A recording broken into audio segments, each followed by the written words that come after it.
시대의 소망 제83장 엠마오로 가는 길. 예수께서 부활하신 날 저물 때에 두 제자가 예루살렘에서 13km쯤 떨어진 작은 마을 엠마오로 가고 있었다. 그들은 그리스도의 사업에서 두드러진 위치를 차지하지는 못했으나 매우 열렬한 신자들이었다. 그들은 유월절을 지키기 위해 예루살렘에 올라갔으며 최근에 일어난 사건들 때문에 몹시 괴로워하고 있었다. 이 제자들은 그날 아침에 그리스도의 시체가 무덤에서 없어졌다는 소식을 들었으며 무덤에 갔던 여인들이 천사들을 보았을 뿐 아니라 예수님을 만났다는 보고를 들었다. 그들은 지금 묵상과 기도를 드리기 위하여 집으로 돌아가는 중이었다. 그들은 몹시 슬퍼하며 예수께서 재판받으시고 십자가에 못 박히시던 광경을 이야기하면서 저녁길을 걷고 있었다. 저희가 이처럼 크게 낭망해 본 때는 결코 없었다. 그들은 희망도 믿음도 없이 십자가의 그늘 속을 걸어가고 있었다. 저희가 얼마 가지 않아서 한 행인이 그들과 동행하게 되었으나 그들은 몹시 울적하고 깊은 좌절감에 빠져 그 행인을 자세히 보지 않았다. 그들은 마음에 있는 것을 다 털어놓으며 대화를 계속하였다. 이 제자들은 이해할 수 없는 듯이 보이는 그리스도의 교훈에 관하여 이야기하고 있었다. 저희가 일어난 사건에 대하여 이야기할 때에 예수께서는 그들을 위로하실 마음이 간절하셨다. 예수께서는 그들의 슬픔을 아셨으며 그런 굴욕을 자청해서 받으신 분이 과연 그리스도이실까 하는 생각 때문에 저희 마음속에 일어나고 있는 투쟁과 혼란한 생각들을 이해하고 계셨다. 그들은 슬픔을 억제할 수 없어서 울었다. 예수께서는 저희 마음이 당신의 마음과 사랑으로 묶여진 것을 알고 저희 눈물을 씻어주며 그들에게 기쁨과 즐거움을 가득 채워주고자 하셨다. 그러나 그분은 저희가 결코 잊지 말아야 할 교훈을 먼저 그들에게 주셔야만 했다. 예수께서 이르시되 너희가 길 가면서 서로 주고받고 하는 이야기가 무엇이냐 하시니 두 사람이 슬픈 빛을 띠고 머물러 서더라. 그 한 사람이 글로바라 하는 자가 대답하여 가로되 당신이 예루살렘에 우거하면서 그일 거기서 된 일을 홀로 알지 못하느냐 라고 하였다. 그들은 저희 주님에 대한 그들의 실망을 그분에게 말하면서 그는 하나님과 모든 백성 앞에서 말과 일에 능하신 선지자연을 우리 대제사장과 관원들이 사형 판결에 넘겨주어 십자가에 못 박았느니라 라고 하였다. 실망으로 인한 쓰라린 마음과 떨리는 입술로 우리는 이 사람이 이스라엘을 구속할 자라고 바랐노라. 이뿐 아니라 이 일이 된 지가 사흘째라고 그들은 덧붙여 말하였다. 제자들이 그리스도의 말씀을 기억하지 못하고 앞으로 성취될 사건을 그분께서 예언한 사실을 깨닫지 못한 것은 이상한 일이 아닌가. 그들은 예수님의 말씀의 마지막 부분도 첫 부분처럼 확실히 성취되어 제3일에 그분이 다시 살아나리라는 것을 깨닫지 못했다. 이것은 저희가 반드시 기억했어야 할 부분이다. 제사장들과 관원들은 그 말씀을 잊지 않았다. 그날은 예비일 다음이라.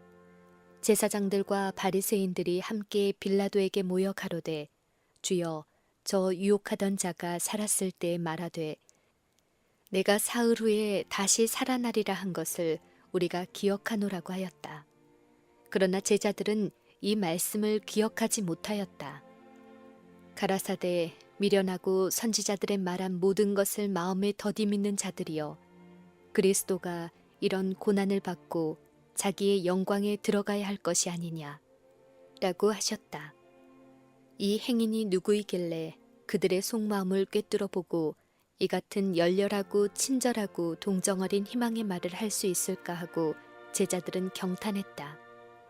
그리스도께서 배반당하신 이후 처음으로 그들은 희망을 느끼기 시작했다. 때때로 그들은 그 동행자를 열심히 바라보고 그의 말이 그리스도께서 하시던 말씀과 똑같다고 생각했다. 그들은 놀라움으로 가득 찼으며 저희 마음은 어떤 즐거운 기대로 고동치기 시작하였다. 그리스도께서는 성경 역사의 바로 첫 장인 모세의 글에서 시작하여 모든 성경에서 당신 자신에 대한 말씀을 설명하셨다. 만일 예수께서 먼저 자기 자신을 그들에게 알게 하셨더라면 그들은 만족했을 것이며 따라서 그들은 기쁨에 넘쳐서 더 이상 아무것도 갈망하지 않았을 것이다. 그러나 구약의 의식과 예언을 통해서 주신 예수님에 대한 증거를 저희가 이해할 필요가 있었다. 이 증거들 위에 저희 믿음을 세워야만 했다. 그리스도께서는 그들을 확신시키기 위해서 기적을 행하지 않으시고 제일 먼저 성경 말씀을 설명해 주셨다. 그들은 그리스도의 죽음으로 자신들의 모든 소망이 끝난 것으로 생각했다. 그러나 그분은 그것이 저희 믿음을 위해서 가장 힘있는 증거라는 사실을 선지자의 글에서 보여주셨다. 이 제자들을 가르치실 때에 예수께서는 당신의 사명에 대한 증인으로서 구약 성경의 중요성을 보여주셨다. 그리스도인이라고 자처하는 많은 사람들이 최근에 구약 성경을 내던지면서 이것은 더 이상 필요치 않다고 주장한다.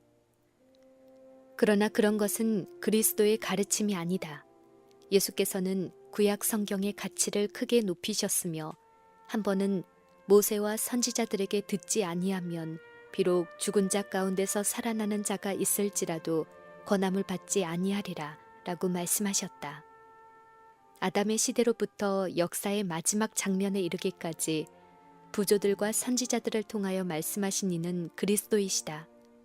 구주는 신약의 뿐 아니라 구약에도 분명하게 나타나 있다. 그리스도의 생애와 신약 성경의 교훈을 분명하고 아름답게 나타내는 것은 예언된 과거에서 오는 빛이다. 그리스도의 이적은 그분의 신성에 대한 증거이나 그분이 세계의 구주라는 더욱 힘있는 증거는 구약 성경의 예언들을 신약의 역사와 비교하는 데서 찾을 수 있다.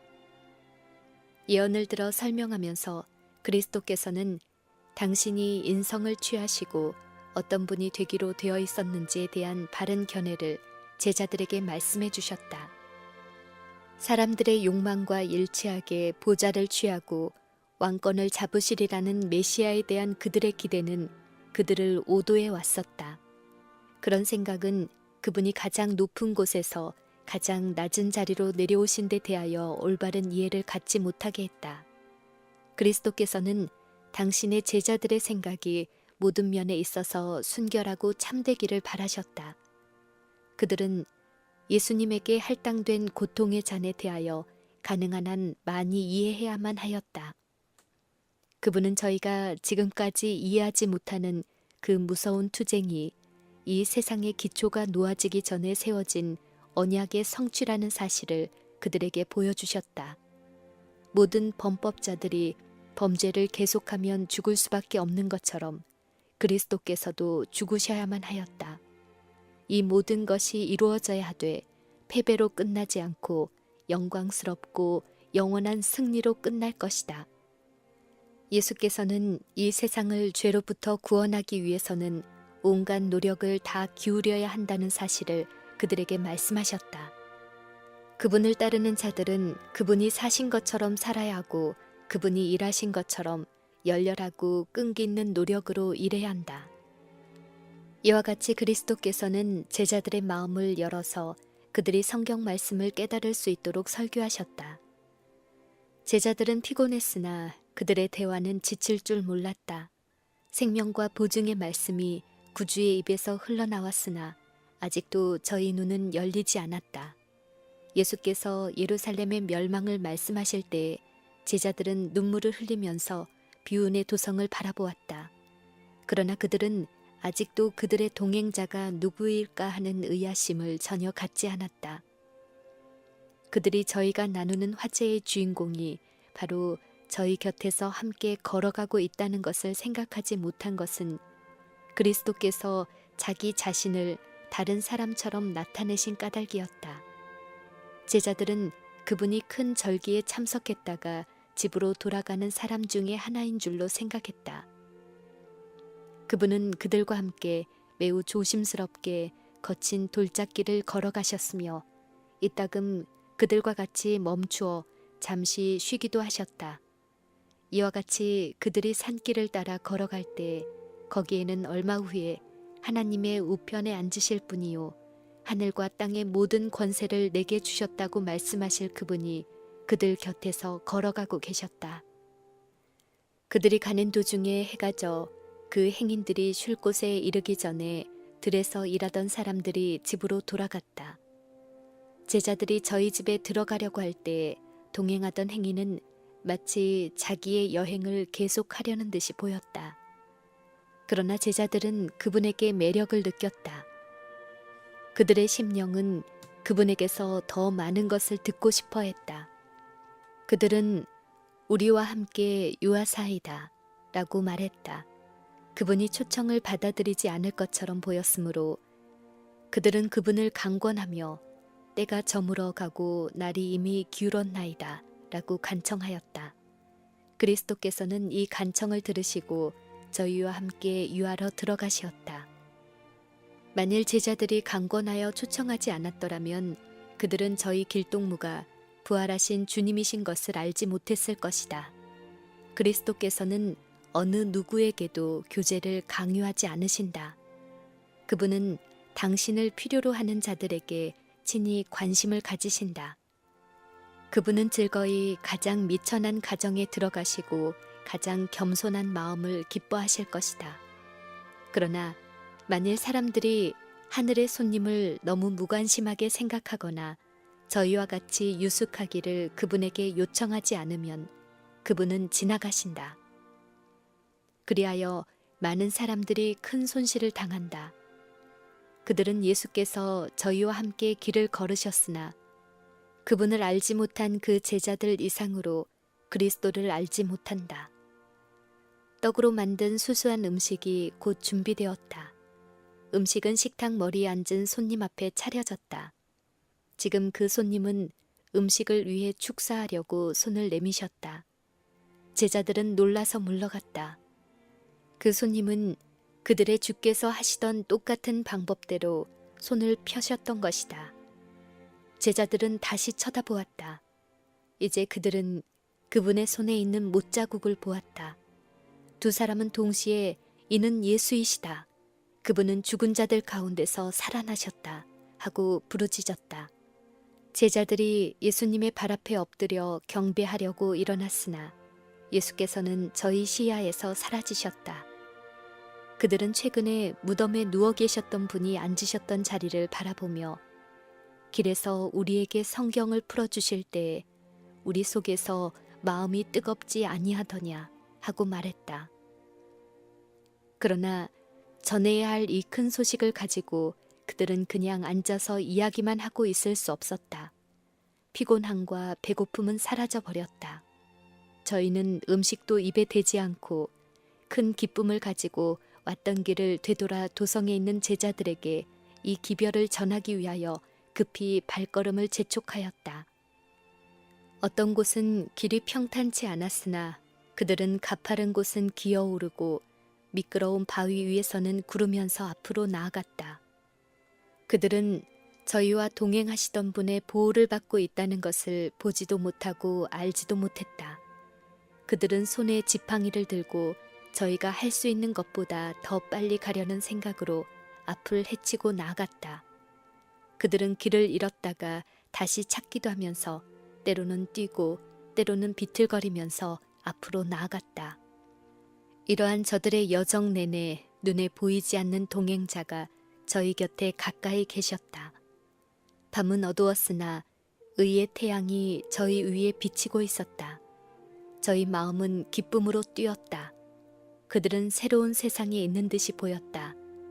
그리스도께서는 살아계신 구주이시다. 그들은 더 이상 그분을 죽은 분으로 슬퍼하지 않았다. 그리스도는 부활하신 주님이시다. 그들은 여러 번 이 말을 되풀이했다. 이것이 슬퍼하는 자들에게 주려고 가져가는 저희의 기별이었다. 그들은 엠마오로 가는 길에 있었던 놀라운 이야기를 그들에게 고해한다. 길에서 누가 그들과 동행하셨다는 것을 말해야 한다. 그들은 세상에 주어진 가장 큰 기별, 곧 그 당시로부터 영원토록 인간 가족들의 희망이 될 즐거운 소식을 가지고 가는 것이다.